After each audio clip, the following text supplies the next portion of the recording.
how to send picture in TikTok.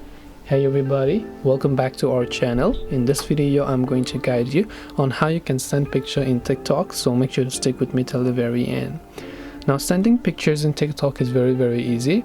All you have to do is simply open up the TikTok, and before that make sure it is updated to the latest version. And once you open the TikTok app, you will see this type of interface. Simply come to the inbox tab from the bottom right of the screen.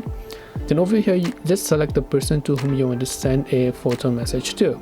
Now, as you can see, before also I have sent them a picture message. So if you want to send them again, you can just tap on the little messaging icon over there, and once you tap on that messaging icon, you should be able to send them the pictures. This way you can send picture in TikTok. Hope this video was helpful. If you have got any questions, then feel free to also leave them down below. Thank you for watching till the very end of this tutorial, and see you soon in the next video.